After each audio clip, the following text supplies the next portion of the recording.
Senhoras e senhores, sejam bem-vindos a mais um episódio do H Plus News de número 14.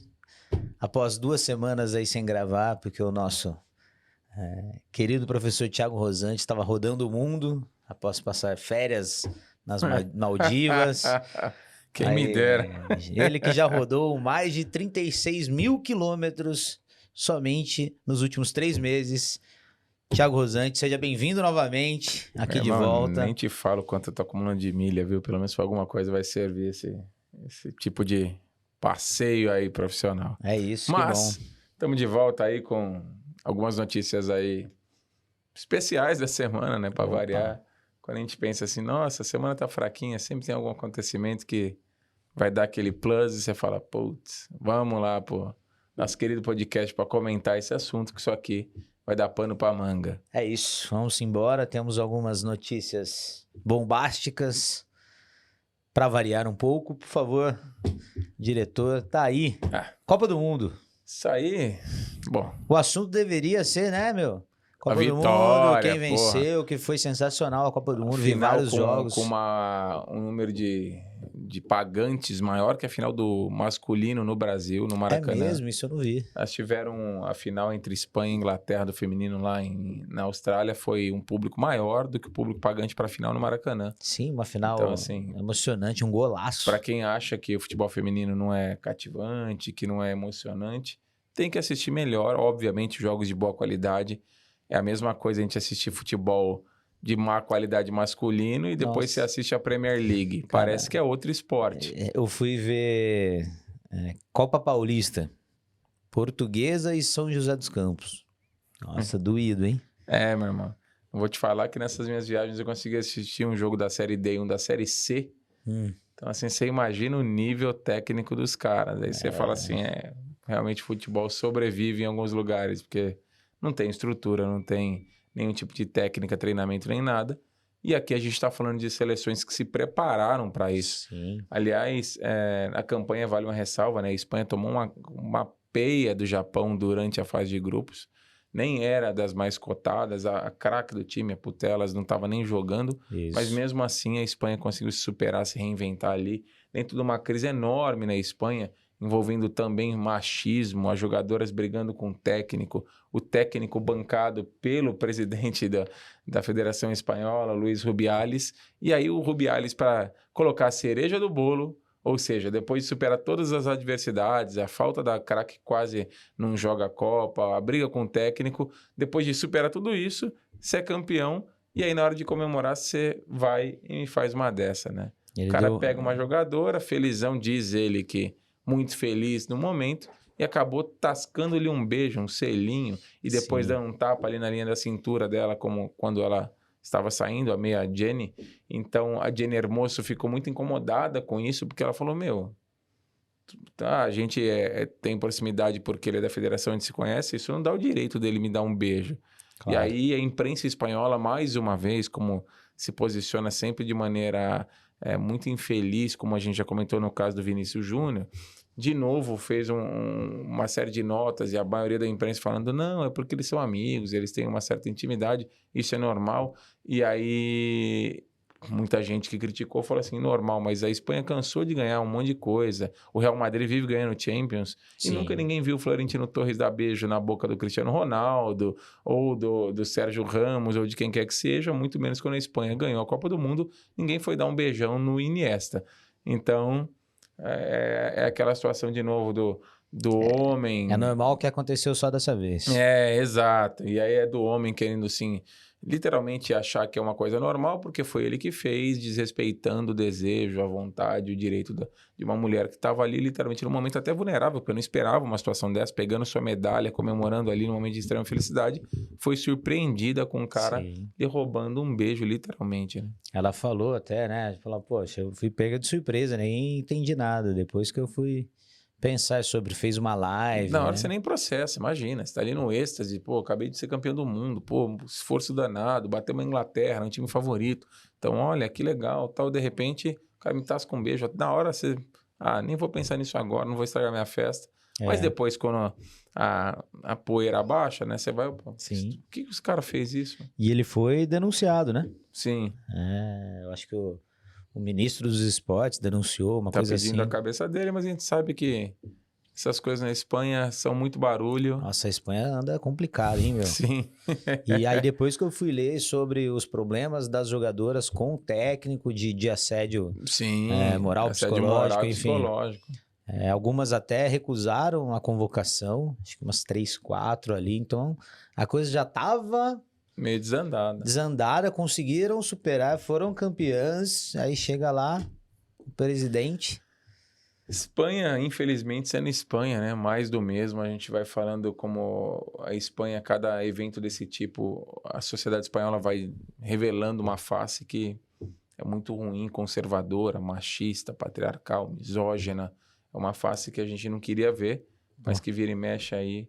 A Espanha nos dá o desprazer de apresentar, né? Sim, é um assunto que também dá para aparecer nos processos seletivos. Pô, Porque isso não é de hoje, não é, apesar de ser nova notícia, é algo bastante recorrente há milhões de anos, não porque não temos milhões de anos, mas todos os anos que tem esse relato, todo ano, todo todo ano tem uma mês, história dessa. todo dia, enfim, Se você for buscar, é isso que você falou. No mínimo, toda semana você vai ver alguma coisa parecida. no mínimo, no mínimo.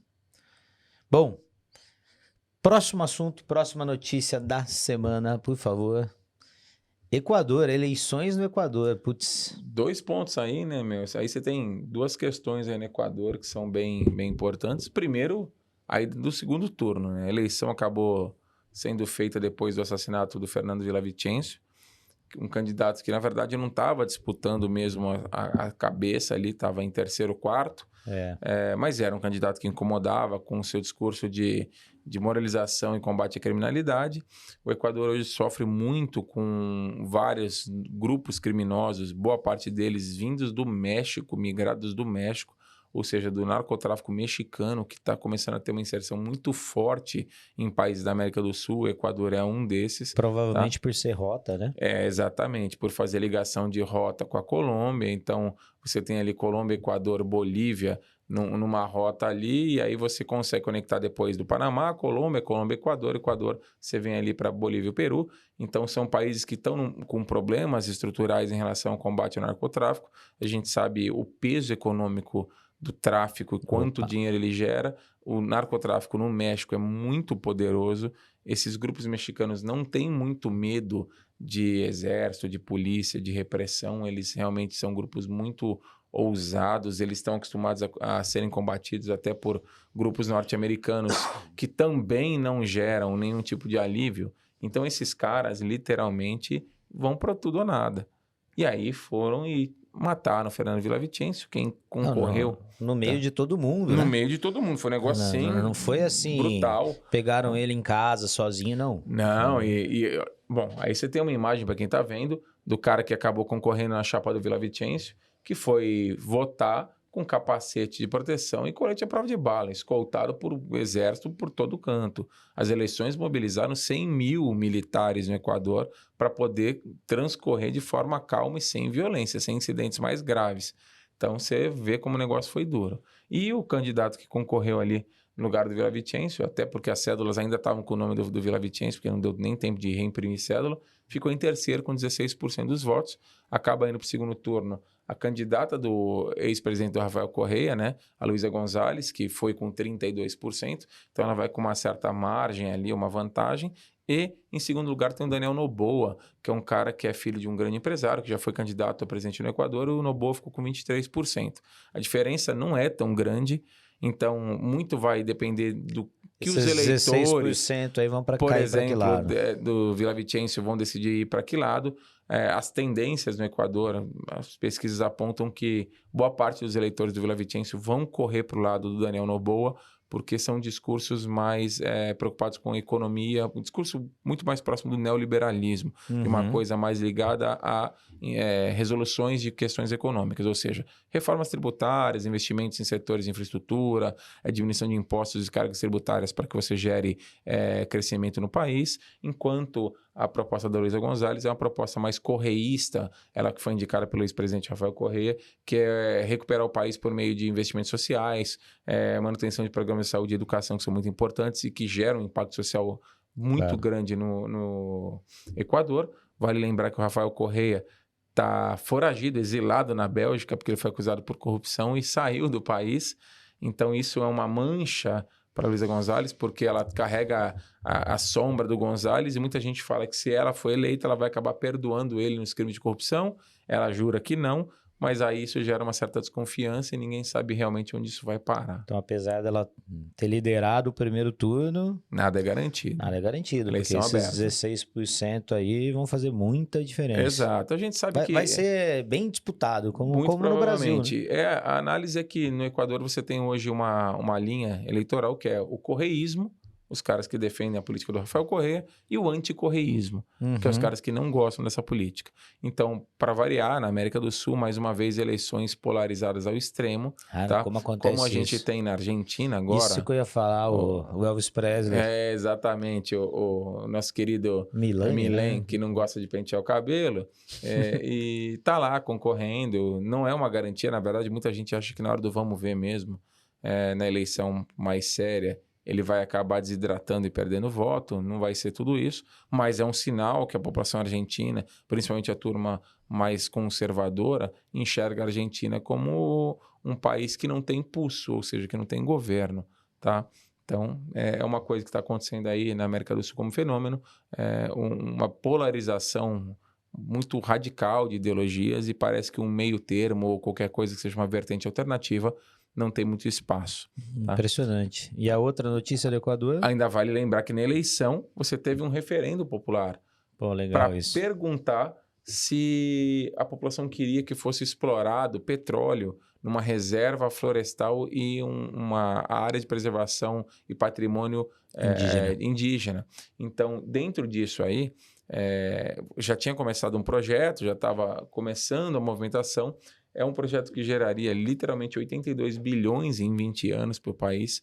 É uma grana bem considerável para um país relativamente pobre. Só que a população, 59% da população votou que não.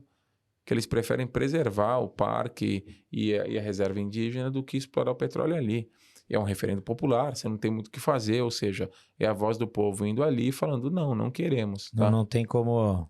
solicitar recurso, o referendo acabou. Explica para a galera o que é um referendo. O referendo é quando você, antes de você tocar um projeto adiante, você vai fazer uma consulta pública, ou seja, você tem ali aquela questão de queremos fazer uma mudança, mas essa mudança socialmente tem um impacto que divide a sociedade ou que gera uma parte da sociedade contra ou a favor. Então, nós precisamos fazer uma consulta pública e entender se isso é viável ou se isso é inviável, se o povo quer ou não. Porque, às vezes, nós analisamos falsos sinais.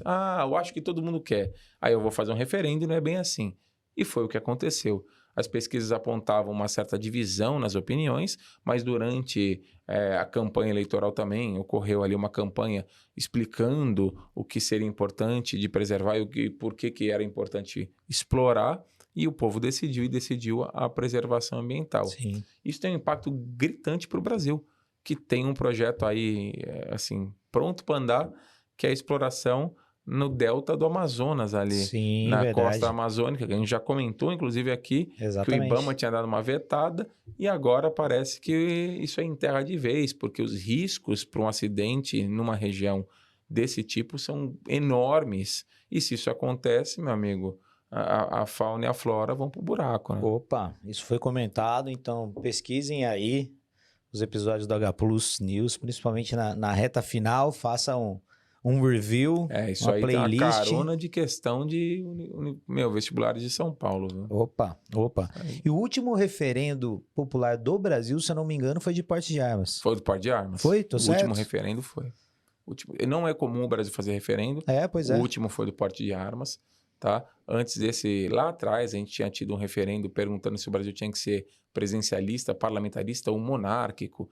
Não é muito comum o Brasil fazer referendos, mas o último referendo que foi colocado em pauta foi o do porte de armas. E foi liberado o porte de armas porque o referendo dizia que você teria que proibir 100% ou liberar. Tá? E aí foi criada a possibilidade de que as pessoas poderiam ter armas, sim, Fazer o contanto curso. que tenham todos os requisitos atendidos, requisitos esses determinados pelo governo. Sim, Tá? eu Ou me lembro seja, disso. um controle razoável, mas que o direito de você ter arma estava aí, não seria vedado. Sim, sim, sim. Diferentemente dos Estados Unidos, Não, que aí qualquer que um, qualquer um dependendo pode do comprar estado, uma. você pode ir no mercado comprar, no Depende do Walmart, estado. mas o estados armamentistas nos Estados Unidos, você entra num supermercado, num Walmart da vida, e você compra tranquilamente, e não é um revólver, tá? Lá você Compra uma compra, se submetralhadora, bobear sei lá. assim, tá? Você tem armas que são controladas pelo exército, mas você compra armas de grande calibre. Você compra escopeta, você compra espingarda Arma de caça. pra matar urso. Exato. Basicamente, esse é o nível da arma. Exato. Não é para dar um tirinho de garruncha, não, como os caras faziam lá no interior de Minas. É isso. Não, aqui o negócio lá é mais pesado. Não é a minha tirinha de sal. Não era tirinho de sal, com certeza. Ai, ai. Bom, então é isso. Eleições pegando fogo na América do Sul. Equador e Argentina. Vamos ver como vai terminar essa história aí, né? Vamos ver, vamos acompanhar. Por Última fim, notícia, por favor, nosso diretor corintiano Matheus. e aí, ó. Ibovespa, putz, aí entramos na economia. Ibovespa volta a cair. Na verdade, isso aqui é uma notícia só para fazer uma relação geopolítica. Opa! A gente não discute economia aqui porque os vestibulares não são de perguntar índices econômicos, nem vem muito à tona do aluno. Mas por que a gente está falando de Ibovespa? Na verdade, a gente não está falando do Ibovespa. A notícia é um gancho para se entender um cenário maior. Tá? O Ibovespa teve uma série de 13 quedas consecutivas, foi um recorde na história. E aí todo mundo falando assim, poxa, mas você olha os índices da economia brasileira, a inflação está razoavelmente controlada, você teve ali bons índices de crescimento, queda de juros, e por que o Ibovespa cai tanto? Porque se a economia está controlada, a tendência é que o Ibovespa possa ter dias, obviamente, de queda, mas 13 dias seguidos de queda. Sim. É uma coisa assim que você se assusta. Tá? E aí a questão é, vamos lembrar que a gente vive num mundo que hoje é globalizado. É um mundo que não é unitário. O país, Brasil, não vive isolado do resto do mundo. Ou seja, impactos econômicos externos geram efeitos positivos ou negativos internos. E aqui a gente tem exatamente isso. Então, o que aconteceu? Você tem, por exemplo, um medo da economia norte-americana dar sinais de fraqueza. A inflação americana ela vem a patamares não costumeiros, e o governo americano já não sabe mais muito como controlar, a não ser subindo as taxas de juros.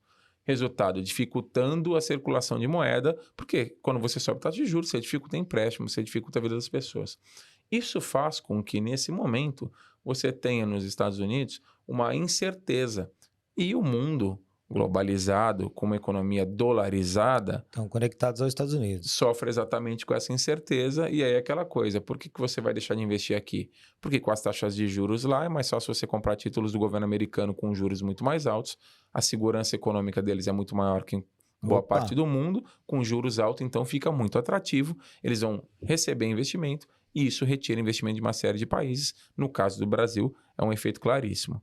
Outro efeito claro é a questão da China não estar divulgando seus balanços econômicos abertamente. Cada vez mais a China vem retraindo sua divulgação de balanço, o que significa que gera incerteza nesse crescimento econômico chinês. O governo chinês, na verdade, fala que ele não distribui todos os dados de balanço porque são desnecessários e ele não tem a obrigação de fazer isso, até porque ele não segue um modelo capitalista oficial, então ele realmente não está na regra do jogo, ele pode fazer o que ele quiser.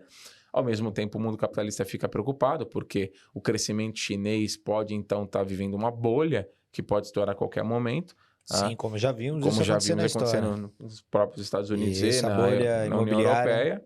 Então, assim, vale lembrar que a maior construtora, a incorporadora de imóveis da China, Evergreen, está em processo de falência. Então, ao mesmo tempo, o governo chinês alega que não, que isso foi um problema porque a Evergreen fez ações ali muito ousadas, alavancagens de recurso para poder construir, e chegou um dado momento que ela não tinha mais muito para quem vender. Eu lembro. E aí ficou ali com uma série de dívidas. Então, mas isso também é um fator que faz com que o mercado global fique abalado, fique com medo de uma possível crise, e nesses momentos esses investidores buscam mercados sólidos, que são mercados mais estáveis. E aí, de novo, vão botar dinheiro em lugares que sofrem menos com impactos econômicos e garantir a salvaguarda do dinheiro. Isso faz com que o Brasil também sofra, até porque o Brasil tem como principal parceiro comercial hoje a China. uma crise econômica da China abalaria diretamente a economia brasileira e principalmente o processo de exportação do Brasil. As commodities seriam muito abaladas. Nossa, isso aí, meu, tem que dar uma controlada. Sim, e a gente não tem muito o que fazer, né, Kim? O Brasil, aqui não tem o que fazer.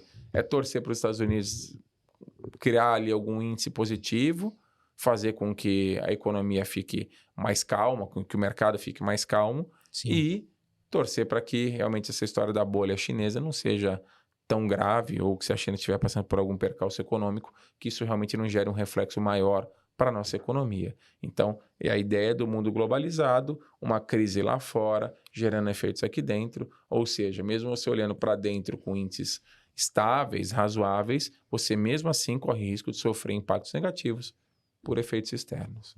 É isso. Também notícias dos próximos capítulos. Vamos ver. Aí vamos ver o que acontece. Lembrando que isso está dentro de um contexto de uma nova ordem mundial aí de disputa econômica entre China e Estados Unidos. Opa. A gente está falando das duas grandes potências econômicas do mundo, ali em percalços econômicos, cada uma por seu motivo, mas com percalços econômicos, sem saber muito como solucionar. Perfeito.